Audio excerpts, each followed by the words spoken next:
Le Burkina rejoint le cercle restreint des pays africains interdisant le sachet ou emballage plastique non dégradable. La loi a été votée hier à l'hémicycle par 107 voix. Gouvernement ivoirien et burkinabé se retrouvent demain pour évaluer le traité d'amitié et de coopération signé en 2008. Une rencontre préalable qui prépare le sommet Burkina Faso-Côte d'Ivoire qui se tiendra dans un mois. Et puis la région sahélo-saharienne se va dépêcher au Nigeria. Un groupe d'experts en renseignement. La décision a été prise à Ouagadougou. Alors que la mobilisation internationale contre Boko Haram se poursuit, les violences meurtrières se multiplient. De nouveaux attentats perpétrés à Jos, dans le centre du pays, a fait plus de 100 morts. Madame, Messieurs, bienvenue sur le 20h sur la RTB. Le Conseil des ministres, tout d'abord, s'est réuni ce mercredi comme d'ordinaire. Il a statué sur le projet de développement agricole et apprécié le bilan de distribution d'intrants et d'équipements agricoles.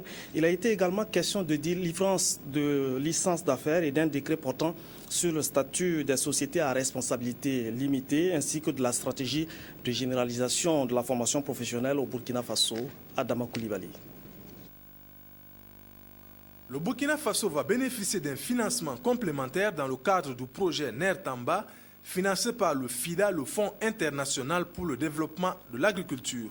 C'est un projet qui va couvrir 3 régions de notre pays, le nord, le centre-nord et l'est, pour réaliser des activités dans le domaine des aménagements des bas-fonds, la sécurisation foncière, mais aussi l'appui à la commercialisation des récoltes et le renforcement des capacités des organisations des producteurs. Donc le financement complémentaire qui a été accordé par le FIDA s'élève à 14,5 milliards de nos francs et le total du financement FIDA pour ce projet remonte à 56,5 milliards.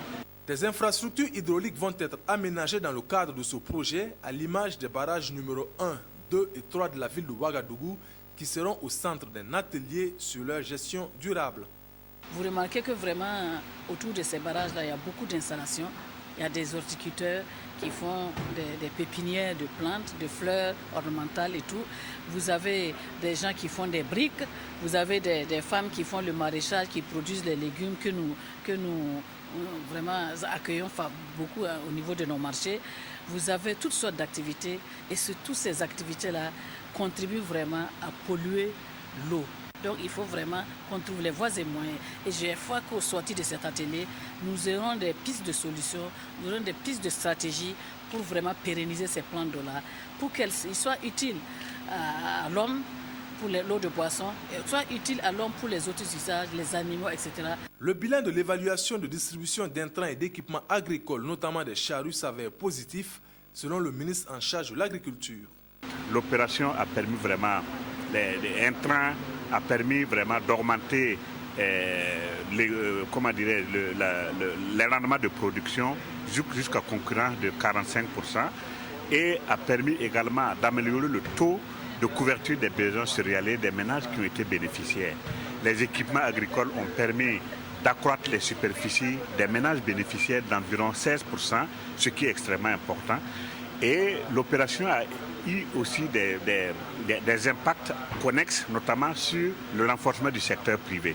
Ces résultats peuvent être consolidés par l'entrepreneuriat privé qui sera à l'honneur au cours de la 9e édition de l'entrepreneuriat burkinabé qui débute ce 22 mai à Ouagadougou. Nous sommes effectivement à la 9e édition d'une manifestation qui vise vraiment à promouvoir et à soutenir les jeunes entrepreneurs. Donc ça consiste à voir ceux qui ont des plans d'affaires et des bons plans d'affaires et les accompagner pour qu'ils puissent réaliser cela. Nous avons près de 671 projets qui ont été communiqués et il y aura près de 51 qui seront primés avec près de 216 millions qui seront mis à la disposition de ces jeunes entrepreneurs. Et pour justement rendre plus attractif le climat des affaires au profit des entrepreneurs, il a été décidé d'un nouveau schéma de délivrance de licences d'affaires. Chaque fois qu'il y aura un investisseur qui dispose d'un bon dossier, un dossier complet, qu'il dépose, nous nous sommes fixés des délais. Si l'administration ne répond pas, l'autorisation est d'office accordée. Donc c'est une invitation pour que d'abord on puisse recevoir beaucoup d'investisseurs au Burkina Faso, interpeller les ministères techniques à vraiment accélérer vraiment la démarche pour les réformes et faire en sorte que le Burkina soit davantage attractif. Pour rendre encore plus compétitif le climat des affaires, un décret consécutif à l'adoption de l'acte uniforme qui révise les statuts des sociétés à responsabilité limitée au niveau de l'espace Ouada vient d'être adopté. Nous avons saisi donc cette opportunité pour prendre ce décret afin que la constitution de la société à responsabilité limitée ne puisse plus être sous contrainte d'un capital minimal qui était de 1 million de nos francs. De deuxième part, ce décret permet également d'avoir une option dans les statuts même, c'est-à-dire que le statut peut être désormais par acte sous seing privé, alors que de par le passé, c'était tout simplement rédigé par acte notarié. Sans doute que ce cadre va permettre à plus de jeunes d'accéder à un emploi au regard de la stratégie de généralisation de la formation professionnelle. En adoptant ce document de stratégie-là, c'est un outil d'opérationnalisation de notre document de politique en matière d'enseignement et de formation technique et professionnelle. C'est une interpellation, c'est une feuille de route et qui devrait booster ce secteur-là qui est très important pour mettre à disposition des ressources humaines qualifiées à même d'occuper les emplois intermédiaires, toutes choses qui peuvent, n'est-ce pas, booster notre économie. Le bilan des 6 éditions du Forum national des jeunes a été fait dans le cadre de l'organisation de la 7e édition nouveau format à Gawa en octobre prochain. Ce n'est là qu'un aperçu sur les travaux du Conseil des ministres. L'intégralité de ces délibérations vous seront présentées tout à l'heure à l'issue de ce journal. De grands travaux sont engagés pour protéger les berges du canal Bangréouégo pour mieux contenir les eaux et réduire au maximum les risques d'inondation. Une première phase a concerné le curage du canal et la deuxième phase en cours concerne la sécurisation des berges. Le Premier ministre était sur les lieux pour voir l'évolution des travaux. Reportage signé Maxime Zongo. On se rappelle encore avec émotion de la terrible inondation du 1er septembre 2009 qui a mis à rude épreuve la capitale Ouagadougou et ses habitants. Une des causes de cette catastrophe, l'insuffisance des caniveaux d'évacuation des eaux. Pour prévenir d'éventuels sinistres, l'État burkinabé a soumis un projet d'aménagement du canal de Bangréouégo à la BOAD qui a réagi positivement. Après une première phase qui a permis d'ouvrir et de stabiliser les berges, une seconde étape a été jugée nécessaire. Lorsque je suis revenu voir cette première phase, on avait conclu que si l'on laissait le canal tel quel, parce que ce n'est pas seulement d'enlever les détritus qui sont à l'intérieur, les curer, mais ce n'était pas suffisant. Et on risquait de faire un travail incomplet. Et nous avons pensé qu'il fallait dans une autre seconde phase voir comment effectivement peut-être protéger davantage donc, ce canal, notamment les berges. C'est environ 4 km qui sont concernés par ces travaux. À ce jour, le taux d'exécution est de 92%. On a stabilisé les berges et le fond en béton.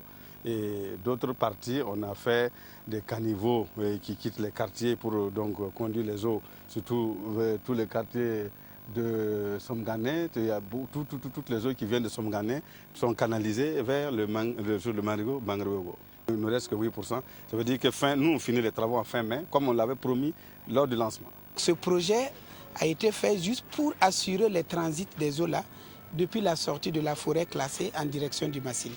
La première phase a consisté à ouvrir le canal et stabiliser les côtés, les berges, simplement, et de manière à ce que l'eau puisse passer. La deuxième phase a consisté à bétonner le fond à partir de ce pont-là que vous allez jusqu'à Anaïlé et faire complètement ce canal-là qui amène les eaux du quartier Somgandé. Plus de 5 milliards de francs CFA, c'est la somme qui a été mobilisée pour protéger la zone afin de prévenir durablement d'éventuelles inondations.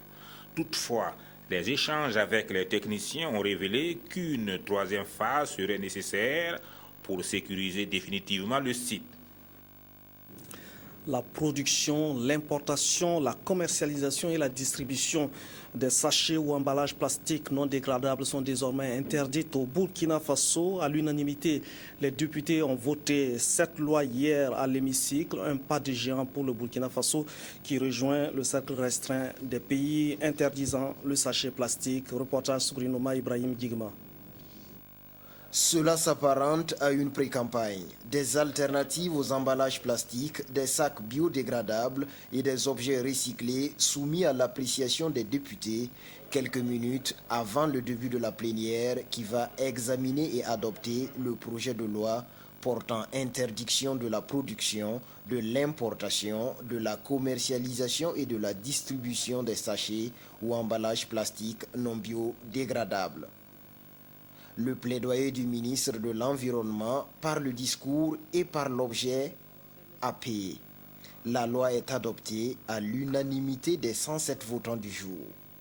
Ces sachets plastiques causent beaucoup de dégâts sur l'environnement, sur la santé animale, la santé humaine, le cadre de vie. Donc nous avons, après concertation, décidé donc de proposer un avant-projet de loi qui va interdire une certaine catégorie de sachets plastiques ou d'emballages non biodégradables. Donc c'est arrivé à l'Assemblée nationale et ça a été adopté. C'est une joie pour nous, vraiment parce que nous pensons que nous avons fait œuvre utile et c'est un combat national. Mais ce combat national ne sera pas aveugle.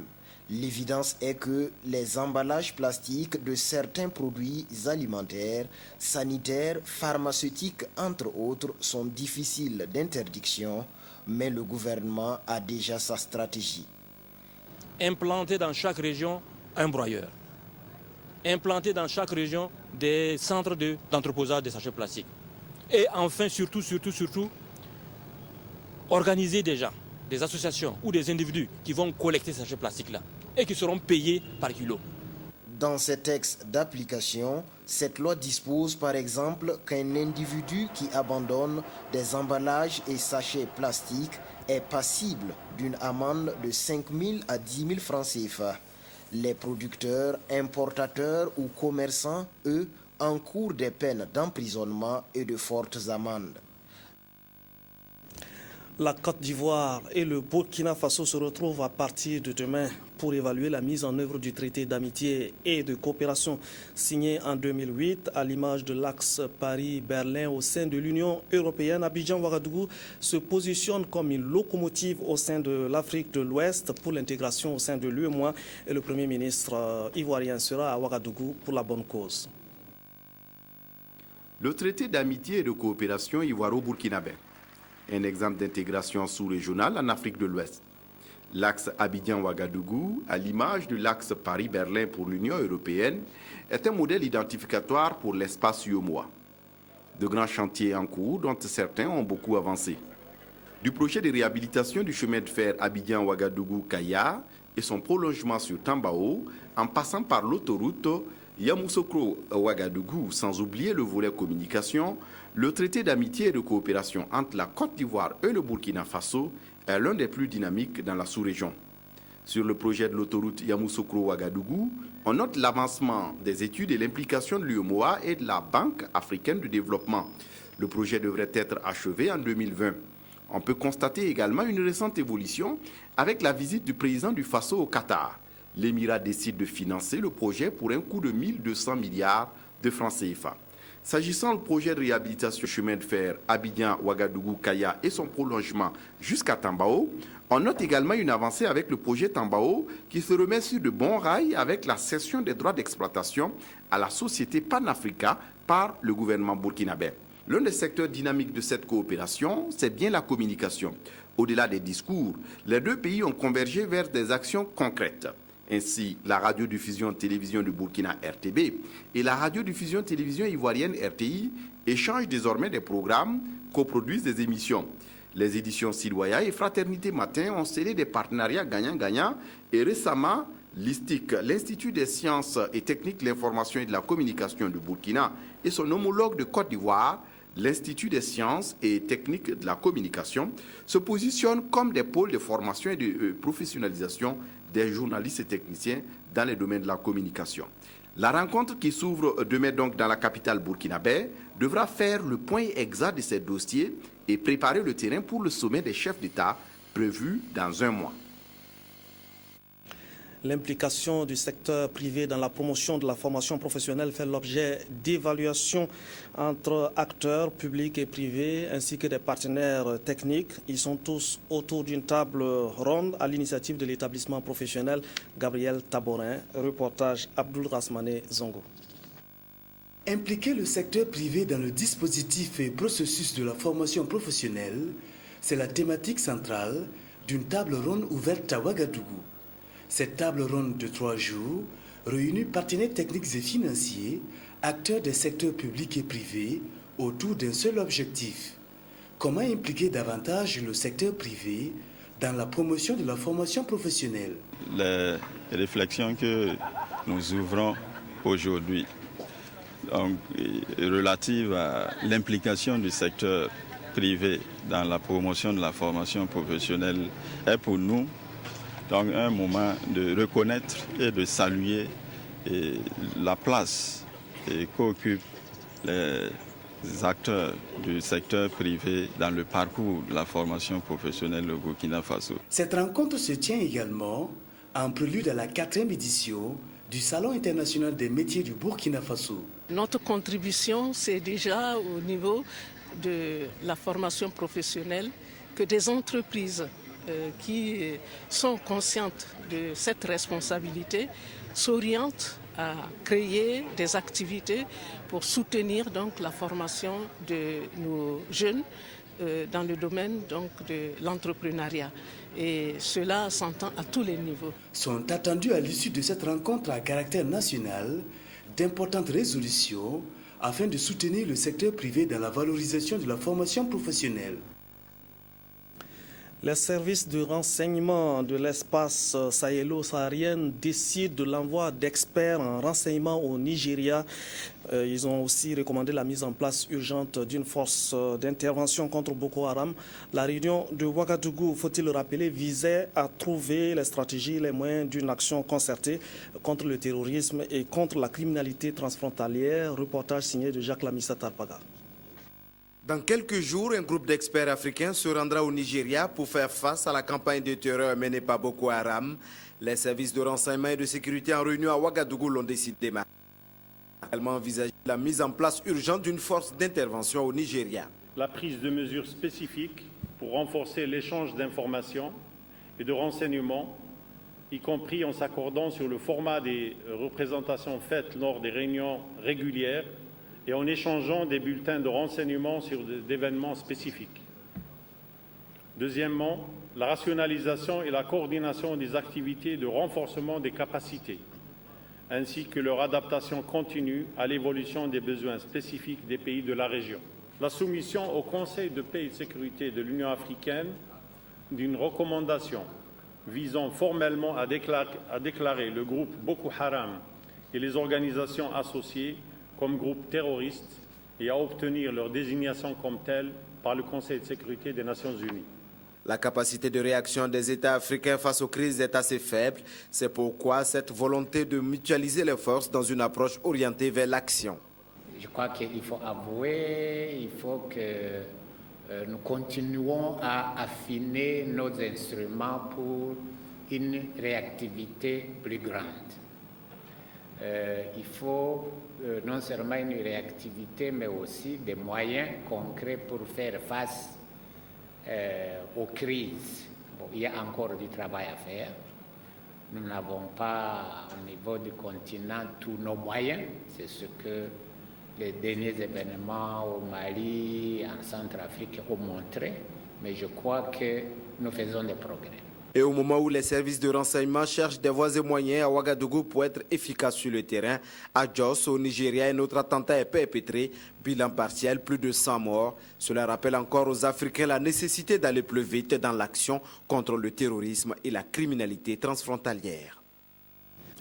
Retour au Burkina Faso, il faut veiller à ce que l'État accorde des allocations conséquentes aux secteurs sociaux afin que leur influence puisse s'exercer positivement sur l'épanouissement des couches défavorables.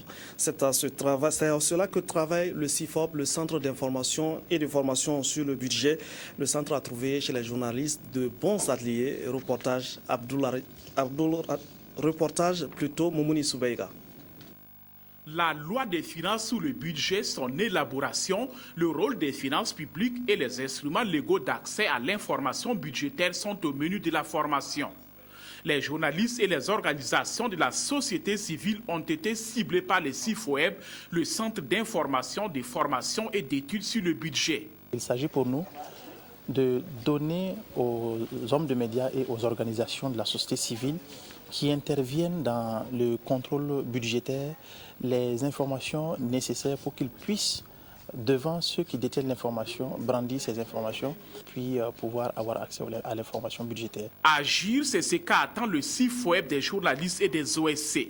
Question d'interpeller les décideurs politiques afin qu'une attention soit accordée aux couches vulnérables dans l'affectation et l'exécution du budget de l'État.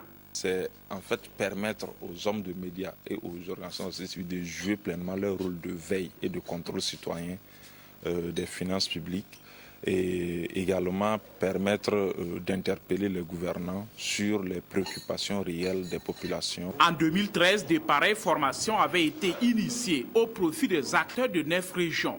2014 connaîtra la couverture des 4 autres régions, conformément à la mission du CIFOEB qui est de promouvoir la bonne gouvernance économique au Burkina par une gestion optimale des ressources publiques. Des annuaires statistiques 2012 de l'action sociale, 2012 et 2013 du préscolaire sont mis à la disposition des utilisateurs, des documents qui donnent d'importantes informations sur les secteurs concernés et qui sont de précieux outils d'aide à la décision. Reportage Claudine Bikaba. C'est la 4e édition de l'annuaire statistique de l'action sociale et de la solidarité nationale et la 7e édition de celui du préscolaire qui sont lancés ici. Des annuaires élaborés par la Direction générale des études et des statistiques sectorielles avec l'appui financier de l'UNICEF. Sans données statistiques, on ne peut pas planifier. Donc les données dont nous venons de procéder au lancement rendent compte de l'ensemble des interventions qui sont faites sur le terrain. Et donc pour les besoins de planification par rapport aux cibles de nos interventions, donc ces données pourront certainement être exploitées. Selon le ministre de l'Action sociale et de la solidarité nationale, qui s'est fait représenter à ce lancement, les données constituent un outil essentiel pour la planification, le suivi des progrès réalisés et l'évaluation des interventions sur le terrain. Ce sont donc 2 productions statistiques très importantes du département. Et donc, vous savez, le processus est très complexe. Et quand vous arrivez à la fin d'un tel processus, vous êtes réellement satisfait.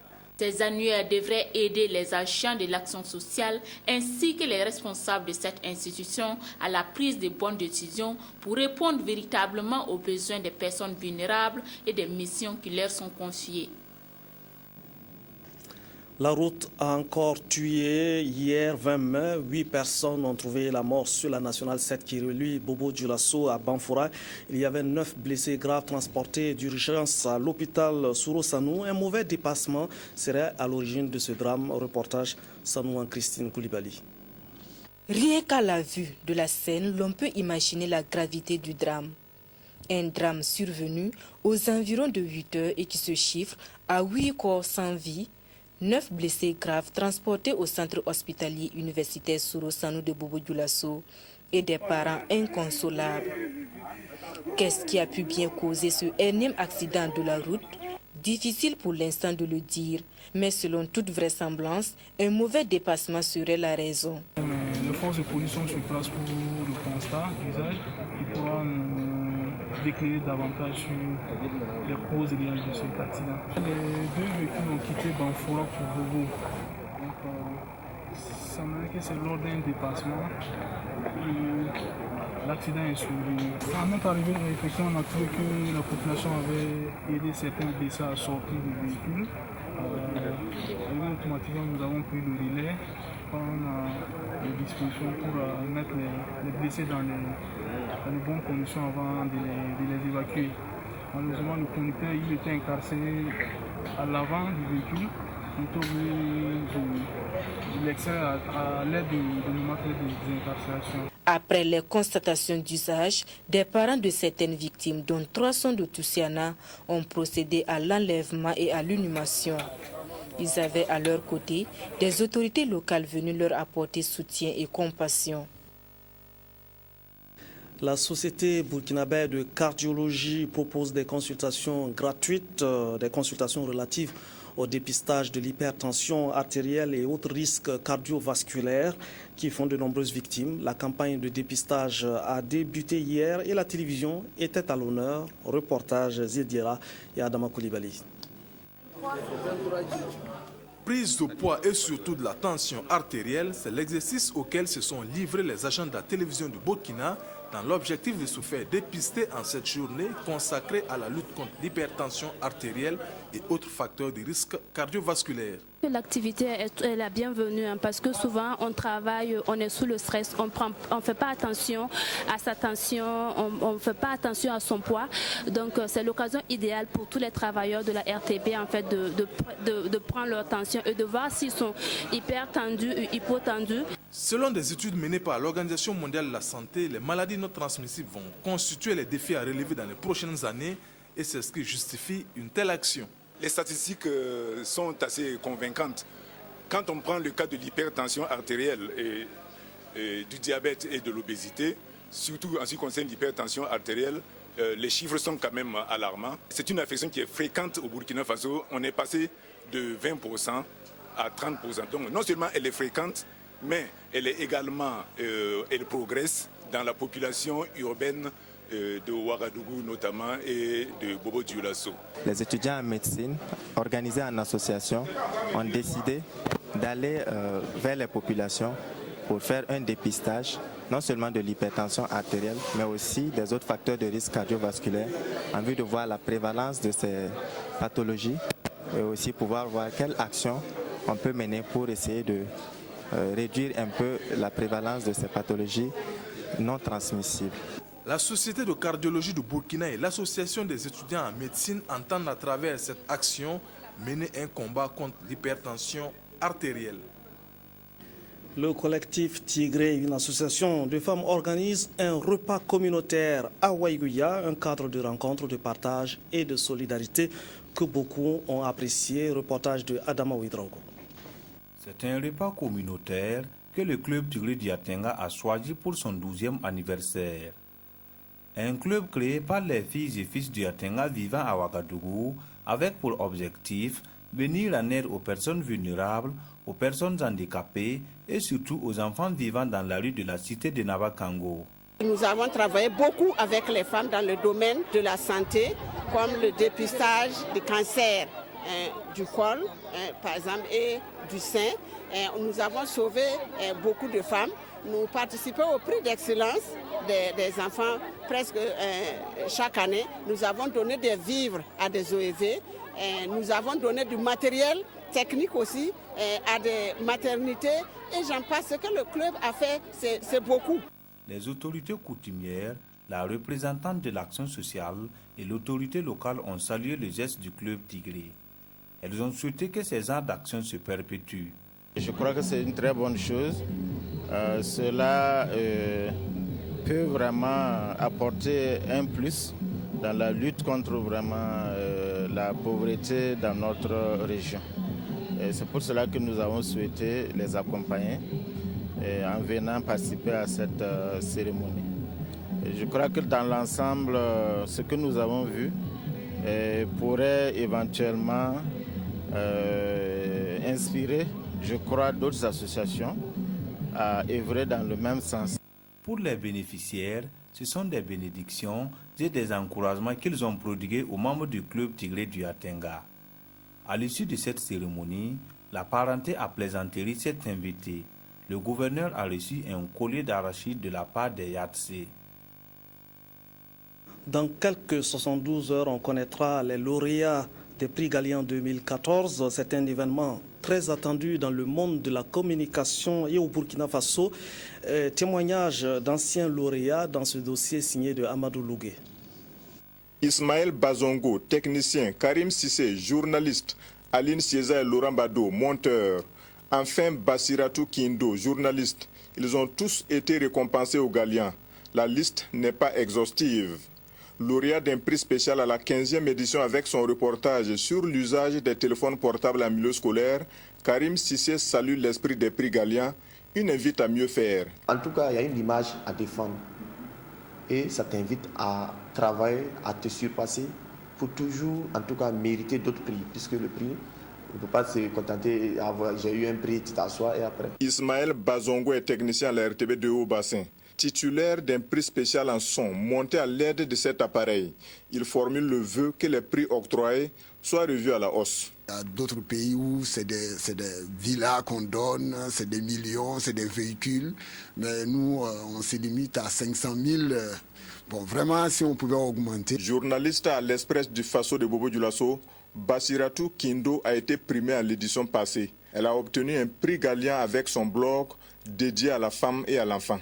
Je traite tout sujet relatif à la femme et tendant à promouvoir ou à valoriser en tout cas tout ce qui est droit de la femme, tout ce qui est promotion de la femme, mais aussi de l'enfant. Les Galiens ont aussi fait des heureux gagnants dans la catégorie montage vidéo, comme Aline Sieza et Laurent Bado.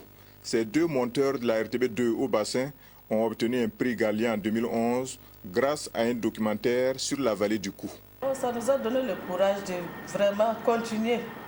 Ça prouve que ce que nous sommes en train de faire, les autorités ont l'œil sur nous et ils trouvent que ce qu'on a fait, c'est bon.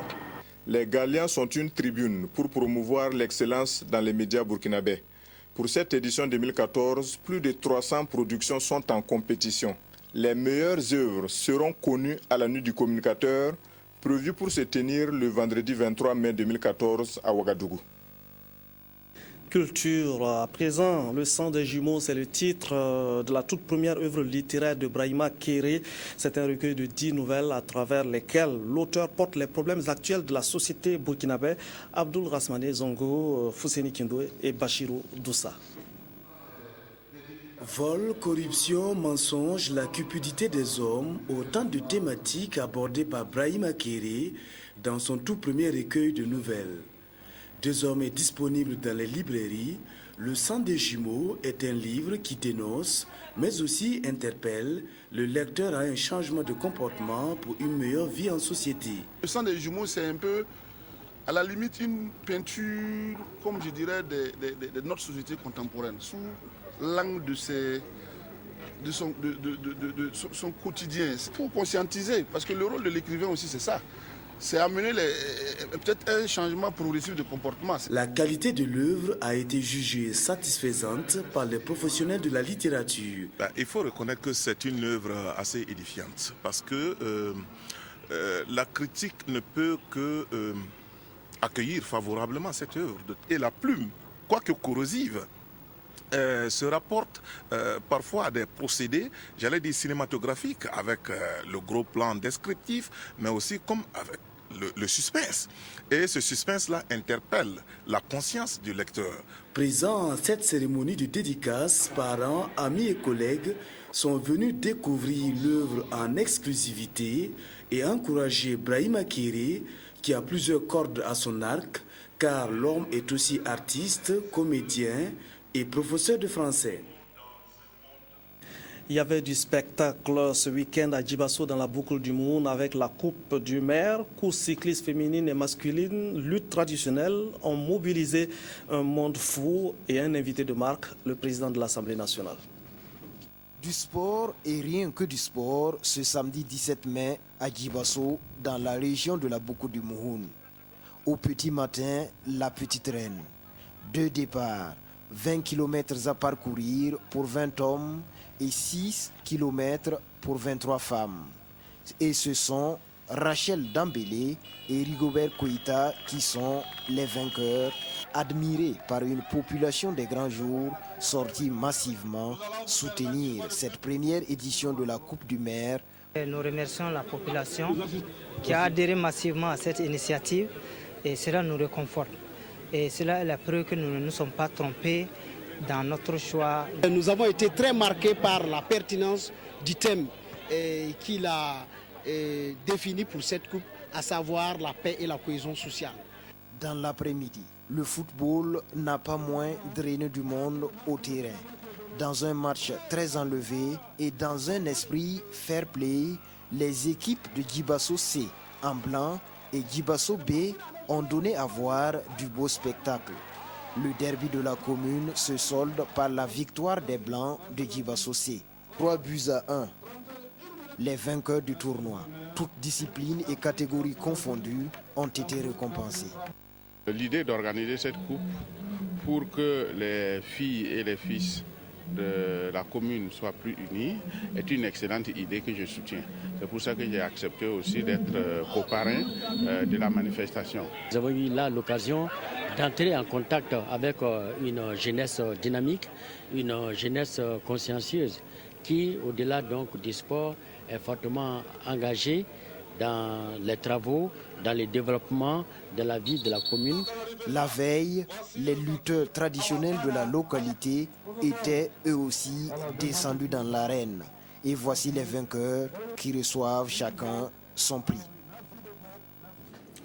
Football, haute compétition, les étalons du Burkina Faso et les lions de la Teranga se sont séparés sur le score d'un but partout. Vous le verrez en image, une rencontre qui entre dans le cadre de la préparation des éliminatoires de la CAN 2015 au Maroc. C'est le Sénégal qui a ouvert le score à la 55e minute par Pape Diop. L'égalisation burkinabé est intervenue dans les arrêts de jeu par Jonathan Zongo.